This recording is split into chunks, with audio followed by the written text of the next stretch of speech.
반갑습니다. 네, 우리 같이 서로 인사하실까요? 잘 오셨습니다. 네, 한 번 더 하실까요? 한 주간 평안하셨습니까? 네. 어느덧 6월이 되었습니다. 그죠? 네, 1년 시작한 지 얼마 안 된 것 같은데 벌써 이제 한 해의 절반이 다 돼가는 그런 시간이 되었는데요.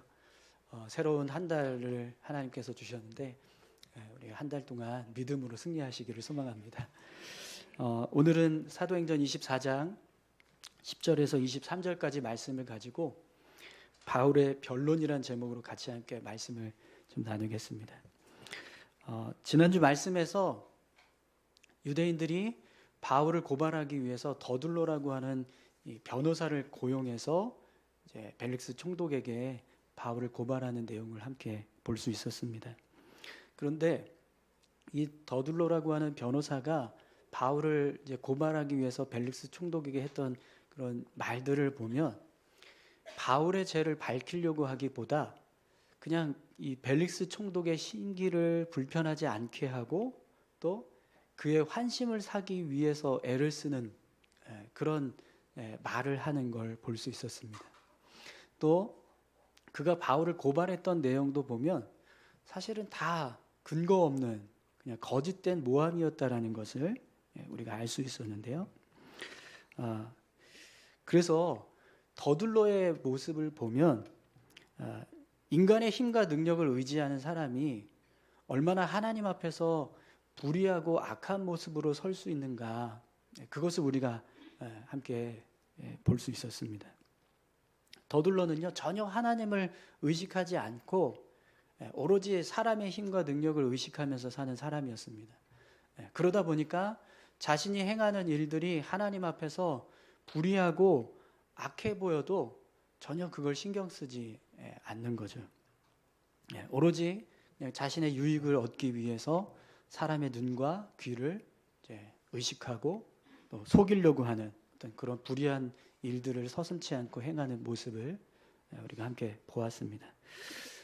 여러분, 이렇게 하나님을 믿지 않는 세상 사람들은 하나님을 의지하기보다 사람의 힘과 능력을 의지하면서 삶을 살아갑니다.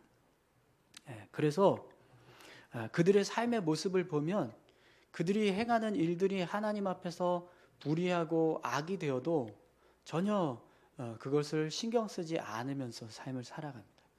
그러나 여러분, 오늘 이 자리에서 함께 예배하고 있는 우리 모두는 하나님을 의지하면서 사는 그리스도인들입니다. 아멘이신가요? 네. 그렇기 때문에 여러분, 우리가 어떤 삶을 살아간다 할지라도 우리의 삶이 하나님 앞에서 참된 모습이 되어야 한다고 말씀을 드렸습니다.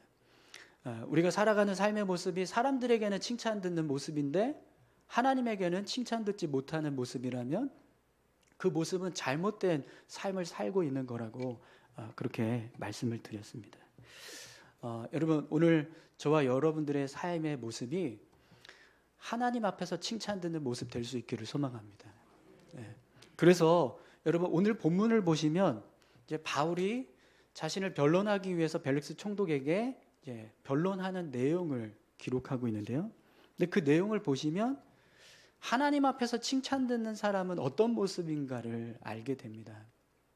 오늘 본문 말씀을 통해서 우리가 어떤 모습으로 삶을 살아갈 때 하나님 앞에서 칭찬 듣는 믿음의 삶을 살 수 있는가, 그것을 같이 함께 좀 살펴보도록 하겠습니다. 우선 여러분 10절 말씀을 한번 보시겠어요?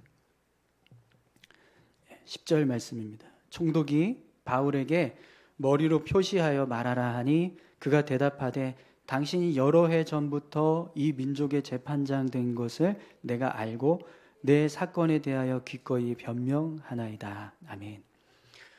여러분, 본문을 보시면 이 벨릭스 총독이 바울에게 머리로 표시하여 말하라 하니 이렇게 기록하고 있죠. 이 벨릭스 총독이 더둘로의 고발하는 내용을 다 듣고 나서 이제 바울에게 변론하라 이렇게 이제 명령을 하는 거예요. 근데 그 명령을 어떻게 했어요? 고개로 이렇게, 고개만 까딱 흔든 겁니다. 그러면서 시작해 이렇게 이야기를 했다는 거죠. 그럼 여러분 이 모습이 뭘 의미할까요? 이 벨릭스 총독이 가지고 있는 생각 속에 자신은 지금 이 자리에 있는 모든 사람들을 자신이 가지고 있는 권력으로 좌지우지할 수 있는 그런 권세가 있다라는 걸 과시하는 행동인 겁니다. 그죠? 네. 그래서 실제로도 사실은 벨릭스 총독은 그 총독이라는 권한 때문에 뭐 이 자리에 있는 모든 사람들을 그냥 말 한마디로도 얼마든지 감옥에 가둘 수 있는 그런 권위가 있었습니다. 그런 권위를 가지고 있는 사람이 유대인들에게 고발당하고 있는 베드로의 모습을 볼 때 얼마나 하찮게 보이겠습니까? 그죠? 그러니까 말도 안 하고 그냥 고개로 시작해 이렇게 이제 행동을 한 거죠. 자, 그럼 여러분 그런 권위를 가지고 있는 그런 권위적인 생각을 가지고 있는 벨릭스 총독과 또 바울을 고발하고 있는 유대인들, 수많은 유대인들이 있는 이 재판장에서 바울이 자신을 변론할 때 어떤 마음이 들었을까요? 굉장히 위압감이 느껴지지 않았겠습니까? 그런데 오늘 본문을 보시면 바울이 자신을 변론하는 그 첫 마디, 첫 시작을 어떻게 하고 있는가 한번 보십시오. 당신이 여러 해 전부터 이 민족의 재판장 된 것을 내가 알고 내 사건에 대하여 기꺼이 변명하나이다. 아멘. 여러분 지금 바울이 자신을 변론하기 위해서 시작하는 그 변론의 첫 시작과 지난주 우리가 살펴봤던 더둘로가 바울을 고발하기 위해서 했던 그 말의 첫 시작을 한번 비교해 보십시오. 어떤 모습이 되고 있는가? 바울은 벨릭스 총독의 환심을 사려고 이렇게 그가 듣기 좋은 어떤 말을 하고 있거나 아니면 그의 심기를 불편하게 하지 않기 위해서 애를 쓰고 있는 그런 모습은 전혀 보이지 않습니다. 그렇죠? 이 말 속에 바울이 지금 벨릭스 총독의 환심을 사고 그 마음을 좀 이렇게 불편하지 않게 하려고 노력하고 있구나라는 게 느껴지십니까? 네, 전혀 안 느껴지시죠? 오히려 바울이 당신이 여러 해 전부터 우리 민족의 재판장이 된 것을 내가 알고 내 사건에 대하여 기꺼이 변명하나이다. 이렇게 말하고 있는 건요. 이게 무슨 의미냐면 당신이 우리의 재판장으로 지금 서 있죠. 그 재판장의 자리에 서 있는 그 모습이 어떤 모습이어야 하는가? 공정한 재판을 이루어야 하는 자리입니다. 그러니 그 자리에 합당한 모습으로 제 변론을 들으시고 판결을 내려주십시오. 이런 의도를 가지고 지금 바울이 벨릭스 총독에게 이렇게 이야기한 거예요. 그럼 여러분 지금 바울의 이 첫 마디, 말 한마디만 봐도 바울이 어떤 사람이라는 걸 분명하게 알 수 있죠. 바울은 전혀 사람의 힘과 능력을 의지하지 않는 사람이라는 것을 분명하게 알 수 있습니다. 뿐만 아니라 벨릭스 총독을 향해서 고개만 끄덕이면서 말하라 이렇게 권위적인 그런 어떤 권위를 가지고 있는 사람을 향해서 당신이 우리의 재판장 된 걸 압니다. 그래서 제가 그 앞에서 변론하겠습니다. 이렇게 말했다는 건 결국 공정한 판결을 내려달라는 거거든요. 그러면 공정한 판결을 주장하면서 자신의 변론을 시작하고 있는 그 모습은 바울이 지금 누구를 의지하고 있는 거예요?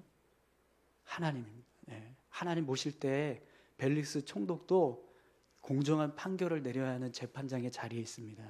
그러니 그 모습대로 잘 판결을 내려주십시오. 이런 마음으로 지금 첫 마디를 시작하고 있다는 거예요.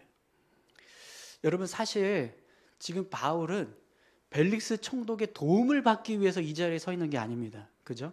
왜 바울이 이 자리에 서 있습니까? 하나님께서, 세상의 주인 되신 하나님께서 그의 뜻을 증거하라고 바울을 이 자리에 세우신 거예요. 그렇죠? 그러면 지금 바울이 의지해야 될 게 뭘까요? 벨릭스 총독이 아니라 하나님이십니다.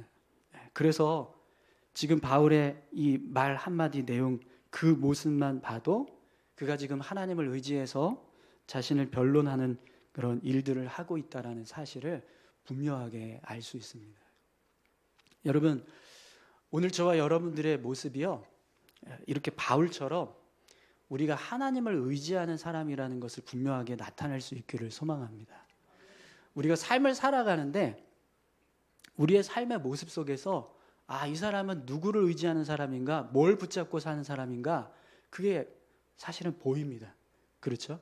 네. 그런데 여러분, 우리는요, 누구를 의지하면서 사는 사람들이죠? 하나님의 권세와 능력을 의지하면서 살아가는 하나님의 백성들입니다. 오늘 우리가 이 자리에서 하나님을 향해서 예배하고 있다는 것만 봐도 오늘 우리는 우리 삶을 주관하시는 분이 하나님이십니다라는 사실을 믿는 사람들인 거예요. 네, 그렇죠? 네, 네, 아멘을 안 하시네요. 네. 그렇다고 한다면 여러분, 우리가 정말 하나님이 우리 삶의 주인 되시고 우리 삶을 주관하시는 분이라는 사실을 믿는다면 우리 삶의 모습 속에서 무엇이 나타나야 합니까? 하나님을 의지하며 살고 있다는 것이 드러나야 합니다. 여러분, 바울을 고발했던 유대인들의 모습을 한번 보십시오. 그들은 하나님을 의지하면서 사는 하나님의 백성이라고 말은 합니다. 그런데 그들의 행동이나 그들의 말하는 내용을 보면 하나님을 의지하고 있다는 것이 보이십니까? 전혀 보이지 않아요. 오히려 그들은 사람을 의지하고 있다는 것만 보여집니다. 더둘러라고 하는 변호사가 벨릭스 총독에게 바울을 고발하는 내용을 한번 생각해 보십시오. 그가 정말 하나님을 의지하는 사람이라는 것이 느껴지십니까? 느껴지지 않습니다. 왜 그렇죠? 그의 말 속에는 하나님을 믿는 사람이라는 그 느낌이 전혀 담겨 있지 않기 때문에, 오로지 사람을 의지하고 있고 사람의 힘과 능력만을 붙잡고 있다는 것만 드러내고 있기 때문입니다. 그것처럼 여러분, 우리도 마찬가지입니다. 우리도 하나님을 믿는 믿음의 백성이라고 할 때 우리의 삶의 모습 속에 하나님을 믿고 있다는 것이 드러나야 그것이 우리의 믿음의 증거가 되는 겁니다. 그렇죠? 네. 그렇기 때문에 여러분, 오늘 저와 여러분들의 삶도요, 바울처럼 하나님을 믿고 있습니다, 제가 하나님을 의지합니다 라고 하는 사실이 분명하게 드러날 수 있기를 축원합니다. 이렇게 바울이요, 벨릭스 총독 앞에서 전적으로 하나님만 의지하면서 자신의 변론을 시작하고 있습니다.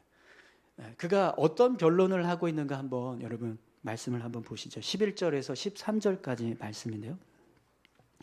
당신이 아실 수 있는 바와 같이 내가 예루살렘에 예배하러 올라간 지 열 이틀밖에 안 되었고, 그들은 내가 성전에서 누구와 변론하는 것이나 회당 또는 시중에서 무리를 소동하게 하는 것을 보지 못하였으니 이제 나를 고발하는 모든 일에 대하여 그들이 능히 당신 앞에 내세울 것이 없나이다. 아멘. 여러분, 지금 이제 바울이 벨릭스 총독에게 이제 자신을 향한 이제 변론을 시작하는데, 그 내용을 보면 자기가 예루살렘에 도착해서 지금까지 했던 이야기들을, 했던 일들을 아주 간략하게 지금 설명을 하고 있어요. 그런데 바울의 이야기는 분명 사실 그대로를 말하고 있는 거예요. 명백한 사실이에요. 그럼 여러분, 바울의 내용을 한번 보시죠. 뭐라고 말하는가? 그가 예루살렘에 예배하러 올라간 지 열 이틀밖에 되지 않고 이렇게 말하고 있죠. 그럼 여러분, 이 말을 보면 바울이 지금 예루살렘에 머물렀던 시간이 총 며칠이었다라는 거예요? 12일이었다라는 겁니다.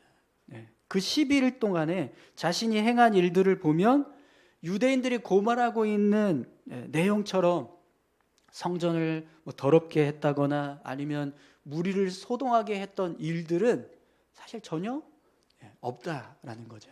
그걸 지금 이제 바울이 밝히고 있습니다. 그러면 정말 사도 바울이 예루살렘에 도착해서 머물렀던 시간이 12일밖에 되지 않는가? 여러분 한번 살펴볼까요?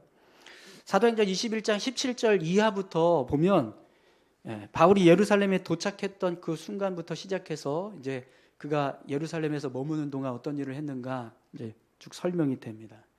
이 17절에 보면, 21장 17절에 보면 바울이 예루살렘에 도착하자마자 어떤 일이 있었죠? 형제들, 예루살렘 교회 형제들이 바울을 영접해 줍니다. 그래서 성도들을 이제 만나게 되는 날이 첫 번째에 있었죠. 첫날에 있었던 일입니다. 그리고 그 다음 날 바울이 야고보와 교회의 장로들을 만나게 돼요. 그래서 그날 장로들로부터 어떤 권유를 받죠? 지금 이 예루살렘 교회 성도들 중에 당신을 부정적으로 생각하는 사람들이 있으니까 그걸 좀 이렇게 변화시키기 위해서는 나시린의 서원 규례를 한 이 사람들을 데리고 가서 성전에서 결례 의식을 좀 치러라, 이렇게 권유를 받습니다. 그래서 그 다음 날 3일째 되는 날 사도 바울이 예루살렘 성전에 들어가서 7일 동안 결례 의식을 진행합니다. 그래서 마지막 7일째 되는 9일째 되는 날 어떤 일이 있었죠? 아시아에서 온 유대인들이 바울을 비방하고 유대인들에게 사로잡히는 일이 일어납니다. 그래서 그날 사도 바울은 유대인들에게 막 매를 맞고 해코지 당하다가 결국 천부장, 로마 군병 천부장에 의해서 영내로 끌려가게 돼요.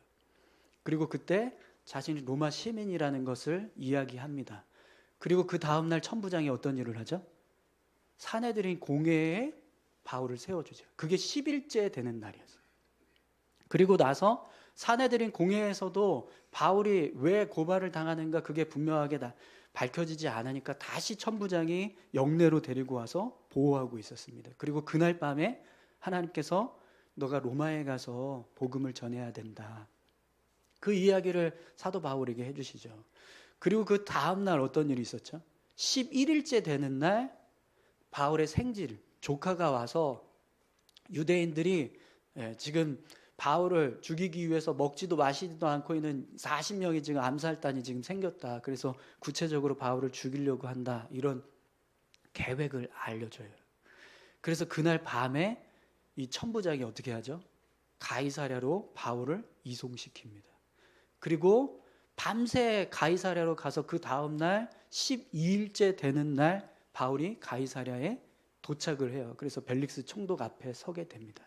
그러니까 여러분, 지금 바울이 설명하고 있는 것처럼 예루살렘에 도착해서 가이사랴까지 이동하게 된 모든 과정들을 다 종합해 보면 정말 12일밖에 되지 않아요.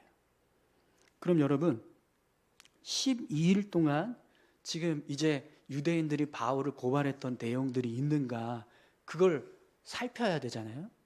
유대인들이 지금 바울에게 이 사람이 성전을 더럽게 했고 유대인들을 소동시켜서 혼란케 했다, 그래서 우리가 고발한다, 이렇게 얘기했으니까 그 고발의 내용이 정말 이 12일 동안 있었는가, 그거를 확인하면 바울이 유죄인가 무죄인가 알 수 있습니다.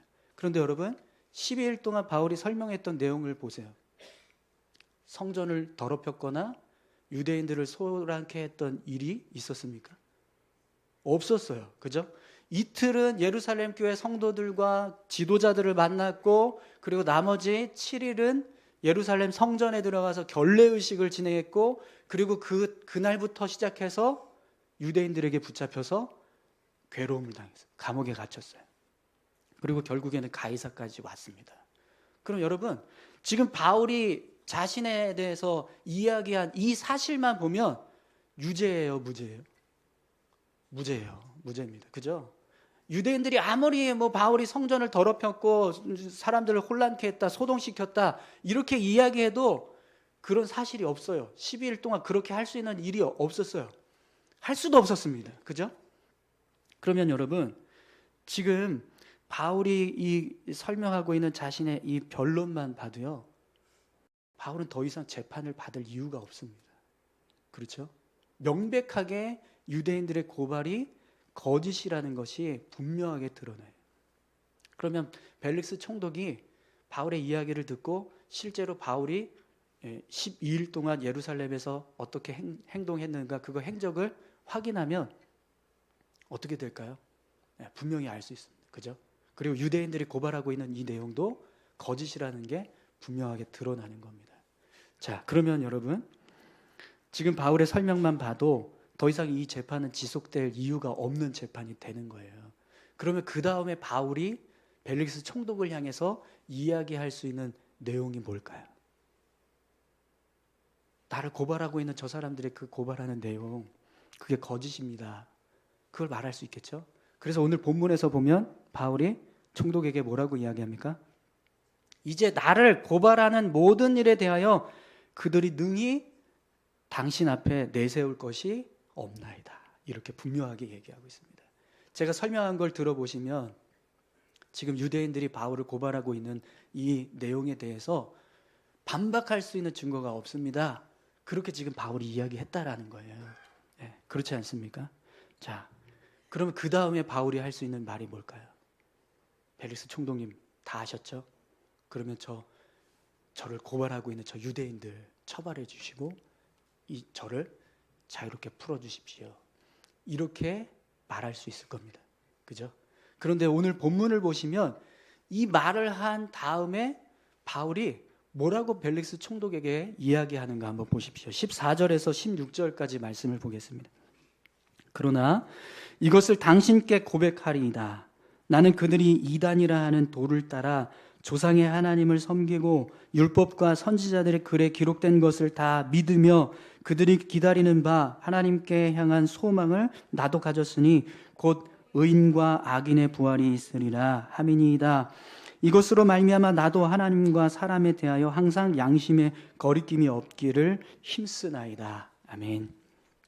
지금 바울은요, 자신이 왜 유대인들로부터 이렇게 고발을 당하고 갈등을 빚고 있고 이런 고초를 당하고 있는가, 그 이유를 설명해 주고 있습니다. 그죠? 사실은 지금 바울이 이렇게 시작을 하죠. 당신께 고백하리이다. 이렇게 말하고 있어요. 이렇게 표현했다는 건 벨릭스 총독님 제가 솔직하게 이야기하겠습니다. 이렇게 시작했다는 거잖아요. 그러면서 뭔 얘기를 해요? 유대인들이 이단이라고 하는 그 도를 제가 따라서 살아가고 있고 그 도를 통해서 사실은 유대인들과 다르지 않은데 그들이 섬기는 하나님, 그 하나님을 저도 믿고 있고 그 신앙을 본받아서 믿음의 삶을 살고 있습니다. 이렇게 지금 이야기를 하고 있는 거예요. 근데 여러분, 지금 바울이 이야기한 내용은요, 사실 바울에게는 전혀 유익이 되지 않아요. 왜 그러냐면 여러분 지금 본문의 내용을 빼고 이 14절에서 16절까지 내용을 빼버리고 13절부터 바로 17절로 이어져서 바울의 변론을 한번 보시겠어요? 어떤 내용이 되는가? 우리 13절 그 다음에 17절부터 20절까지 한번 읽어보겠습니다. 이제 나를 고발하는 모든 일에 대하여 그들이 능히 당신 앞에 내세울 것이 없나이다. 여러 해 만에 내가 내 민족을 구제할 것과 재물을 가지고 와서 드리는 중에 내가 결례를 행하였고 모임도 없고 소동도 없이 성전에 있는 것을 그들이 보았나이다. 그러나 아시아로부터 온 어떤 유대인들이 있었으니 그들이 만일 나를 반대할 사건이 있으면 마땅히 당신 앞에 와서 고발하였을 것이요 그렇지 않으면 이 사람들이 내가 공회 앞에 섰을 때 무슨 옳지 않은 것을 보았는가 말하라 하소서. 아멘. 여러분 어떠세요? 이렇게 읽어도 본문의 내용이 전혀 이상하지 않죠? 오히려 문맥을 보면 바울이 지금 제가 12일 동안 예루살렘에 머물렀던 이야기를 지금 했잖아요. 12일 동안 있었다라고. 그리고 나서 이어져서 17절에서 20절까지 했던 이야기를 덧붙여야 12일 동안 자신이 예루살렘에서 했던 행적을 쭉 설명하고 있는 내용이 됩니다. 그렇기 때문에 사실은 이 14절에서 16절까지 이 말씀의 내용은 필요 없는 말씀인 거예요. 바울이 하지 않아도 되는 이야기라는 거예요. 그리고 오늘 본문을 보시면은요, 바울이 이야기를 하는 바람에 벨릭스 총독이 이 판결을 연기시킵니다. 여러분 21절 22절 말씀을 한번 보십시오. 오직 내가 그들 가운데 서서 외치기를 내가 죽은 자의 부활에 대하여 오늘 너희 앞에 신문을 받는다고 한 이 한 소리만 있을 따름이니이다 하니 벨릭스가 이 도에 관한 것을 더 자세히 아는 고로 연기하여 이르되 천부장 루시아가 내려오거든 너희 일을 척결하리라 하고. 아멘. 본문을 보시면 바울이 유대인들이 이단이라고 말하는 예수님을 믿는 그 믿음에 대해서 다시 이야기를 해요. 그러니까 벨릭스 총독이 어떻게 합니까? 그 도에 대해서 자세히 아는 거로 연기하여 그래서 판결을 유보시켰다는 거예요. 천부장이 올 때까지 내가 이걸 판결하지 않고 유보시키겠다 이렇게 했다라는 거죠. 그럼 여러분 지금 14절에서 16절까지 했던 이 내용이 바울에게 도움이 됐습니까? 아니요. 도움이 되지 않았어요. 굳이 하지 않아도 되는 이야기를 지금 바울이 한 거예요. 이 이야기 때문에 벨릭스 총독은 왜 유대인들이 그렇게 이 바울을 죽이려고 하는가, 왜 이렇게 거짓 그런 모함까지 하면서 바울을 고발하고 있는가, 그 이유를 알게 되었어요. 그 전까지만 해도 유대인들이 그냥 바울을 고발하고 있는 이 내용이 지금 바울의 변론을 통해서 다 거짓이라는 게 분명하게 밝혀졌습니다. 그러면 벨릭스 총독은 지금 바울이 했던 이 이야기를 듣지 않았다면 바울 풀어줘야겠네 이러고 끝났을 거예요. 근데 바울이요, 당신께 고백하겠습니다. 사실대로 말하겠습니다. 이러면서 굳이 하지 않아도 된 말을 했다는 거예요. 그래서 그것 때문에 결국에는 판결이 늦어지는 상황이 벌어졌다는 거죠. 그럼 여러분, 바울이 왜 그렇게 했을까요? 왜 그랬을까요, 여러분? 이거 굳이 하지 않아도 되는 말인데 왜 괜히 해서 긁어부스럼을 만들었을까요? 여러분, 앞에서도 말씀드렸지만 사도 바울은 하나님을 전적으로 의지하는 사람이라고 했습니다. 그럼 여러분, 정말 사도 바울이 하나님을 전적으로 의지하는 사람이라면 이 순간에 어떻게 행동하는 것이 하나님을 전적으로 의지하는 모습이라고 할 수 있을까요? 자신에게 도움이 되든 도움이 되지 않든 진실한 모습으로 행동하는 것이 분명 하나님 앞에서 하나님을 전적으로 의지하는 모습이라고 말할 수 있을 겁니다. 그렇죠? 하나님을 전적으로 의지한다고 하면서 자신에게 유리한 것은 사실대로 이야기하고 자신에게 불리한 건 다 감추고, 그럼 여러분, 그게 하나님 앞에서 진실한 모습이라고 말할 수 있을까요? 그게 정말 하나님을 의지하는 모습이라고 말할 수 있을까요? 그럴 수 없습니다. 그죠? 네. 그래서 바울이 벨릭스 총독에게 모든 사실을 그대로 다 이야기한 것, 벨릭스 총독이 두려워서가 아니라 하나님 앞에서 진실하게 서기 위해서였다라는 걸 분명하게 알 수 있습니다. 바울은요, 비록 자신에게 유익이 되지 않는다라고 할지라도 있는 모습 그대로 다 이야기해서 하나님 앞에 진실한 모습으로 서려고 했어요. 그리고 이것을 통해서 바울은 자신이 하나님을 전적으로 의지하는 사람이라는 것을 믿음으로 증명한 겁니다. 그렇죠?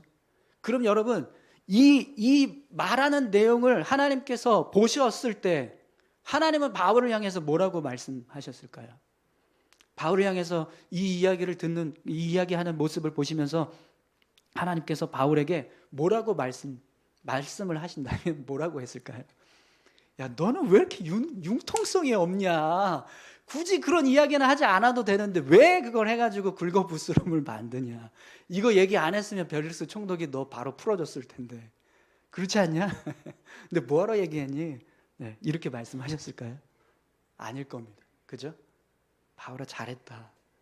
너 그렇게 감추지 않고 다 이야기한 거 너 정말 잘했다. 하나님은 그 모습을 보시면서요, 기뻐하셨을 겁니다. 그리고 사도 바울이 정말 하나님을 의지하면서 삶을 살아가고 있는 사람이라는 것을 분명하게 확인하셨을 거예요. 여러분, 우리가 세상 가운데서 담대하게 삶을 살아갈 수 있는 이유는요, 세상을 두려워해서가 아니라 하나님 앞에서 진실하려고 하기 때문입니다. 그렇죠? 네. 그래서 우리는요, 세상보다 하나님 앞에서 더 진실한 모습으로 살려고 노력하는 거예요. 그런데 여러분, 때로는 우리가 하나님 앞에서 진실한 모습으로 서려고 했던 그 모습이 나에게는요, 유익이 되지 않는 일이 일어날 수가 있습니다. 오늘 본문에서도 보면 아시겠지만 바울은 지금 굳이 말하지 않아도 되는 이야기를 해서 결국에는 판결이 유보되었어요. 판결이 연기되었습니다. 그리고 자유를 얻을 수 있는 기회를 놓치게 되었어요. 이렇게 우리가 하나님 앞에서 진실한 모습으로 서려고 할 때 그것이 우리의 삶에 불이익이 되는 상황들로 보여질 수 있다는 거예요. 그럼 여러분, 우리가 그런 상황이 되었을 때 어떻게 행동해야 될까요? 나에게 유익이 되는가 되지 않는가, 그걸 따져서 말할까 말까, 그걸 선택해야 될까요? 그렇지 않습니다. 여러분, 오늘 본문을 한번 자세히 보시면 과연 바울이 지금 이 말을 한 것이 불이익이 되었는가, 여러분 그걸 한번 좀 생각해 보시죠. 정말 불이익이 되었을까요? 오늘 본문 23절을 한번 보시겠어요?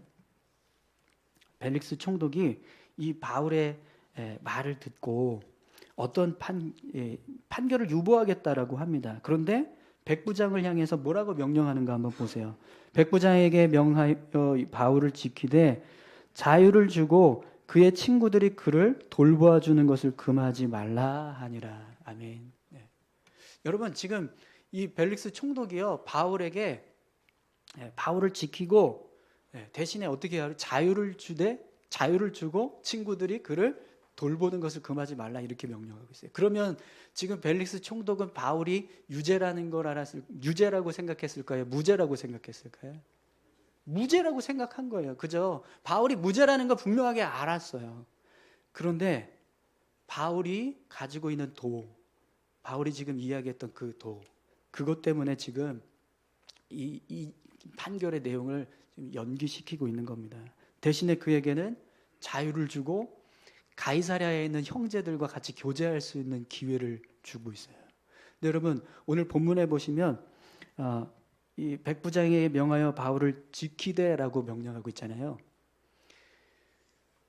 바울의 입장에서 보면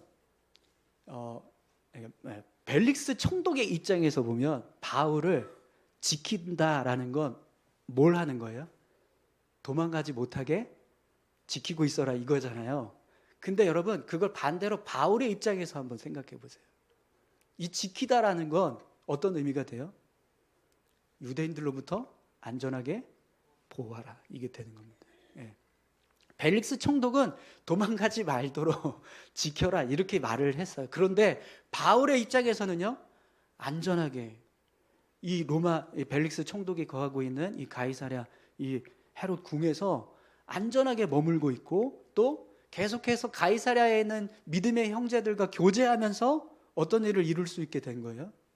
로마로 향한 하나님께서 로마로 가라고 말씀하셨던 그 계획을 이룰 수 있게 된 겁니다. 그러니까 여러분 지금 바울의 모습을 보면 바울은 불이익을 당한 게 아니에요. 그렇지 않습니까? 오히려 믿음을 가지고 하나님 앞에서 살아가는 하나님의 백성으로서는요 정말 좋은 기회를 얻게 된 겁니다. 그렇죠? 네.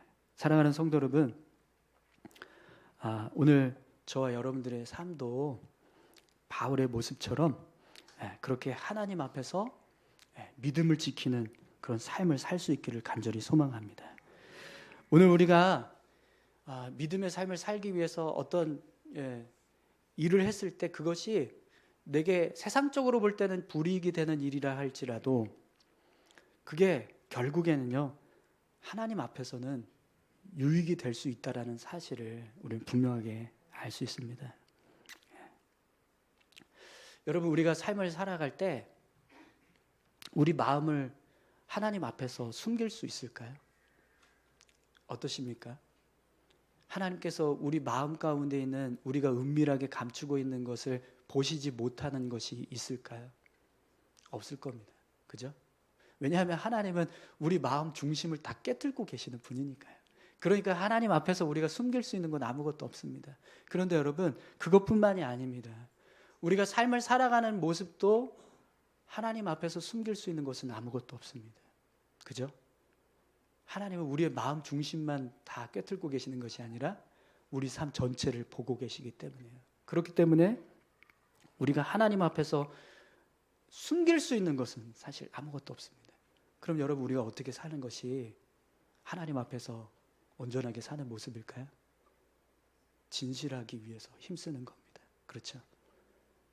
사람들 눈치 보지 않고 사람들 속이려고 하지 않고 하나님 보실 때 온전한 모습으로 서려고 힘쓰는 모습, 그것이 결국에는요 하나님 앞에서 믿음으로 살아가는 모습이라는 겁니다. 그런 의미에서 여러분 혹시 이 시간에 하나님 앞에 여러분 고백해야 될 어떤 연약한 모습은 없으십니까? 내가 가지고 있는 은밀한 어떤 죄된 모습, 사실 그걸 감추고 싶고 숨기고 싶은데 사실은 그걸 드러내야지만 하나님 앞에서 진실할 수 있다라는 걸 생각하신다면 여러분 혹시 그렇게 감추고 있는 거 없으십니까? 그런 것이 있다면 하나님 앞에 다 내려놓으실 수 있기를 소망합니다. 여러분, 하나님은요, 우리가 있는 모습 그대로 다 하나님 앞에 나오기를 원하십니다. 그래서 여러분, 예수님이 십자가에 달리셨을 때 양쪽에 이 죄인들이 같이 함께 달려 있었어요. 그리고 그들이 처음에는 예수님을 막 비난했습니다. 조롱하고. 하지만 나중에 한 사람이 어떻게 했죠? 뉘우쳤어요. 그리고 예수님께 나를 기억해 달라고 그렇게 자신의 죄를 인정하고 고백했습니다. 그러니까 예수님께서 그 죄인을 향해서 뭐라고 말씀하시는데, 내가 진실로 내게 이르노니 오늘 내가 나와 함께 낙원에 있으리라, 이렇게 말씀하셨습니다. 여러분, 하나님 앞에서 우리가 진실한 모습으로 설 때 그것이요, 우리의 영혼을 구원하는 길이 됩니다. 우리가 하나님 앞에서 진실한 모습으로 서려고 할 때 그것이 우리가 하나님을 믿는 자라는 사실을 드러내는 증거가 됩니다. 오늘 저와 여러분들의 삶이요, 그렇게 하나님 앞에서 진실한 모습으로 설 수 있기를 소망합니다. 우리 같이 함께 찬양하실까요? 오직 주의 은혜로라는 찬양인데요, 여러분 다 잘 아시는 찬양입니다. 우리 이 찬양 하시면서 하나님 은혜로, 하나님 주신 은혜로 정말 믿음의 삶을 살겠습니다, 우리 이렇게 같이 함께 고백했으면 좋겠습니다.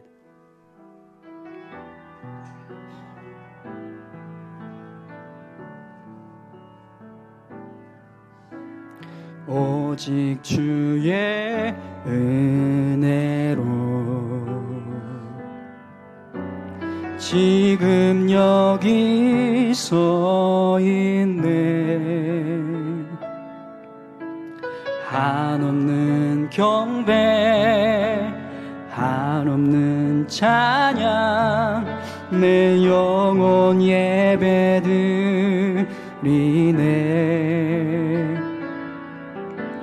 나를 위해 이 땅에 오신 주의 은혜, 십자가 고통 이기신 주님, 그 은혜 어찌 주리. 주네 날 채우시네, 주네 보게 하시네. 살아가는 동안 은혜로만 살리, 십자가 은혜로. 주네 날 채우시네, 주네 날 채우시네, 주네 보게 하시네. 살아가는 동안 은혜로만 살리, 십자가 은혜로. 우리 같이 함께 기도하실까요? 하나님, 우리 삶이 정말 하나님을 믿는 모습을 분명하게 드러낼 수 있게 주님 도와주십시오. 우리가 말하는 것, 우리가 행동하는 것, 예수 믿는구나, 하나님 믿는구나, 그걸 드러낼 수 있는 삶이 될 수 있게 도와주시옵소서. 그런 모습으로 삶을 살아가는 것 중에 우리의 삶의 모습이 하나님을 믿는 자라는 것을 드러낼 수 있는 모습이, 오늘 사도 바울은 진실하라라고 말씀합니다. 하나님 앞에서 진실한 모습으로 서라, 그것이 하나님을 믿는 모습이다, 우리에게 말씀해 주고 있습니다. 하나님, 오늘 우리의 삶이 하나님 보시기에 합당한 모습, 하나님 앞에 진실한 모습으로 살아갈 수 있게 해주십시오. 우리 이렇게 같이 함께 기도하길 원합니다. 다 같이 함께 기도하시겠습니다. 하나님 아버지, 감사합니다. 우리의 삶을 주장하여 주시고 우리를 인도하여 주심을 주님 감사합니다. 아버지 하나님, 우리가 믿음으로 살아가고 있다는 것을 증명할 수 있기를 간절히 소망합니다. 세상을 의지하는 것이 아니라 하나님을 의지하며 살아가고 있음을 나타낼 수 있는 삶이 되게 도와주시옵소서. 우리가 걸어가고 있는 삶의 모습이 하나님 앞에서 진실한 모습 될 수 있기를 간절히 소망합니다. 거짓되고 헛된 것들을 붙잡으며 살아가지 않게 하시고 오직 하나님 앞에서 진실한 모습으로 서서 하나님만 의지하며 살아가는 우리의 삶이 되게 하여 주시옵소서. 하나님, 우리의 연약함을 아십니다. 은혜 주셔서 우리가 믿음으로 설 수 있도록, 하나님 앞에서 온전히 설 수 있도록 주님 우리를 붙잡아 주시옵소서.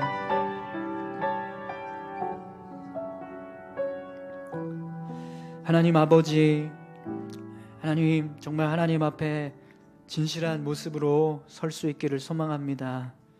수많은 사람들은 세상 가운데서 거짓되고 헛된 것들을 붙잡으면서 살아갑니다. 그러나 오늘 우리는 하나님을 의지하고 하나님 앞에서 믿음으로 살아가는 하나님의 백성들입니다. 주여, 우리에게 믿음 주셔서 하나님을 분명하게 드러낼 수 있는 삶이 되게 하시고 하나님 앞에서 더 진실한 모습으로 살아갈 수 있도록 주님 붙잡아 주시옵소서. 감사드립니다. 예수님의 이름으로 기도합니다. 아멘.